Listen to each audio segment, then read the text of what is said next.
मित्रों, वंदे मातरम, जय श्री राम। आज हम बात करेंगे धर्मराज युधिष्ठिर के बारे में। जी हाँ मित्रों, युधिष्ठिर के जीवन की जुड़ी कुछ बातें आज मैं आपके साथ शेयर करना चाहता हूँ। युधिष्ठिर पांडु का ज्येष्ठ पुत्र था। धर्मराज द्वारा कुंती के आह्वान पर बुलाए जाने पर उनके अंश से ही यह पैदा हुआ था, इसलिए धर्म और न्याय इसके चरित्र में कूट-कूट कर भरा हुआ था। इसी के कारण इसको धर्मराज युधिष्ठिर पुकारा जाता था। वह कभी असत्य नहीं बोलता था, तभी शत्रु पक्ष के लोग भी उसकी बात पर पूरा विश्वास करते थे। स्वार्थ के कारण किसी प्रकार अनुचित कार्य करना इनको नहीं सुहाता था। वह धीर बुद्धि था, कभी उतावला होकर कोई कार्य नहीं करता था। भीम, अर्जुन तथा अन्य भाइयों को कभी-कभी गुस्सा आ जाता था तो वे मर्यादा की सीमाओं को भी लांघने को तैयार हो जाते थे, लेकिन युधिष्ठिर ने कभी सत्य के मार्ग को नहीं छोड़ा। अगर उसके चरित्र को अच्छी तरह देखा जाए तो वह व्यक्ति क्षत्रिय अवश्य था, लेकिन एक योद्धा क्षत्रिय न होकर दार्शनिक क्षत्रिय था। उसकी चेतना केवल क्षत्रिय की सीमाओं के अंदर ही सीमित नहीं थी, बल्कि वह प्राय जीवन के विराट सत्यों पर चिंतन किया करता था। छल कपट उसे छू तक नहीं गया था। राजा होने पर भी कूटनीति से उसने कभी काम नहीं किया। क्षमा सदा उसके व्यवहार में रही। बड़े से बड़े अपराधी को भी वह क्षमा कर देता था। गुरुदेव द्रोणाचार्य के पुत्र अश्वत्थामा ने प्रतिहिंसा की आग में जलकर द्रौपदी के 5 पुत्रों को सोती अवस्था में मार दिया था। इससे बड़ा अपराध और क्या हो सकता था। एक तो पुत्र की हत्या, वंश नाश करने की कुचेष्टा और इस तरह अन्याय से, लेकिन युधिष्ठिर ने उस आतताई अश्वत्थामा को भी क्षमा कर दिया था। उस समय अश्वत्थामा का वध करने के लिए तुले हुए पांडव उसके सामने कुछ नहीं बोल पाए थे। उसकी आत्मिक शक्ति इतनी अधिक थी कि एक बार तो कितने भी क्रोधी स्वभाव का व्यक्ति उसके सामने सिर झुका देता था। स्वभाव से वह सहनशील था। दूसरों की शुद्धता पर रोष करना उसे नहीं आता था। कौरवों ने क्या क्या कुचक्र नहीं रचे। उन्होंने अपने ही भाई पांडवों को वर्णावत भेज दिया और वहां लाक्षागृह में ठहराया। वहां से उसको सुरंग लांघ कर भागना पड़ा और इस तरह दुर्योधन का वह षड्यंत्र निष्फल चला गया। लेकिन युधिष्ठिर को इस पर भी क्रोध नहीं आया। उसने कभी भी अपने मुंह से यह बात नहीं कही कि दुर्योधन को नष्ट कर देना चाहिए। सच देखा जाए तो वह पूरी तरह निष्काम कर्मयोगी था। इस भौतिक संसार के सुख और दुख उसको अधिक विचलित नहीं करते थे। बच्चों के समान सरल उसकी प्रकृति थी। दूसरों के बनाए षड्यंत्रों को वह नहीं जान पाता था। इसका कारण यही था कि उसकी दृष्टि निरंतर जीवन की सुंदरता पर रहती थी।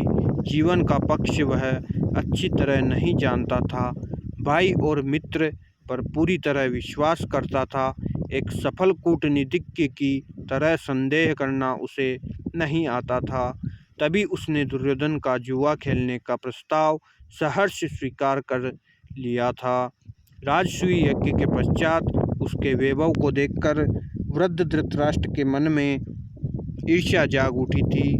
उधर दुर्योधन भी अंदर ही अंदर इस सारे वैभव से जल रहा था। उन्होंने ही जुए के रूप में युधिष्ठिर का सब कुछ छीनने का षड्यंत्र रचा था। उसी के लिए शकुनी को तैयार किया गया था, जिसने प्रारंभ से अंत तक छल किया और अंत में युधिष्ठिर को हरा दिया।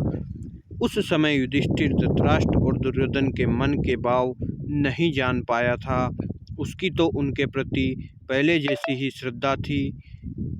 जुए में वह सब कुछ हार गया, यहाँ तक कि अपनी प्रिय पत्नी द्रौपदी और अपने प्यारे भाइयों को भी उसने दांव पर लगा दिया, उनको भी वह हार गया। उसकी सरलता के कारण ही उसकी यह पराजय हुई थी। उसके बाद जब द्रौपदी का भरी सभा में अपमान किया गया तो वह कुछ भी नहीं बोला। इसका कारण उसकी न्याय प्रवृत्ति थी। द्रौपदी उसके दांव पर लगाने के कारण कौरवों की दासी हो गई थी। इसीलिए दासी के साथ वे किसी प्रकार का व्यवहार कर सकते थे। यही उस समय समाज की मर्यादा थी। भला इसके विरुद्ध युधिष्ठिर कैसे जाते? इससे यह स्पष्ट होता है कि सत्य और मर्यादा के पीछे वह धर्मात्मा अपने परिजनों को कितने भी कष्ट में देख सकता था।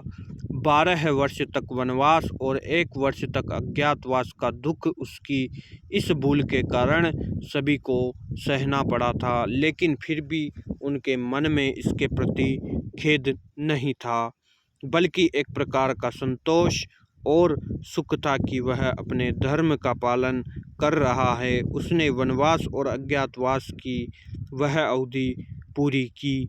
उस बीच कभी यह विचार उसके मन में नहीं आया कि कौरवों ने यह कुचक्र रचकर ही हमें वनवास दिया है, फिर इसको स्वीकार करके क्यों कष्ट भोगा जाए। यह सत्यवादी था। एक बार वचन देकर लौटना तो जानता ही नहीं था। वनवास के समय अन्य भाई कभी कभी विक्षुब्ध हो उठते थे और कहते थे कि कौरवों के इस अन्याय को स्वीकार करना भी कौन सा धर्म है। उधर द्रौपदी भी निरंतर कौरवों के इस कुचक्र का बदला लेने के लिए युधिष्ठिर को कहा करती थी, लेकिन वह धीर बुद्धि कभी भावावेश में आकर अनुचित पथ का अनुसरण नहीं करता था। तो मित्रों, इस प्रकार महाराज धर्मराज युधिष्ठिर का जीवन चरित्र आज आपने जाना। आपको महाराज धर्मराज युधिष्ठिर का जीवन चरित्र कैसा लगा कमेंट करके हमें ज़रूर बताएं। और पांचों पांडव में सबसे अत्यधिक कौन से पांडव को आप पसंद करते हैं, यह भी हमें कमेंट करके ज़रूर बताएं। और वीडियो में हमारे साथ अंत तक बने रहने के लिए आपका बहुत बहुत धन्यवाद। अभी तक चैनल को सब्सक्राइब नहीं किया है तो प्लीज़ चैनल को सब्सक्राइब करें और बेल घंटे का निशान दबाएं, ताकि आपको हमारे द्वारा डाले गए वीडियो के नोटिफिकेशन सबसे पहले मिल सके।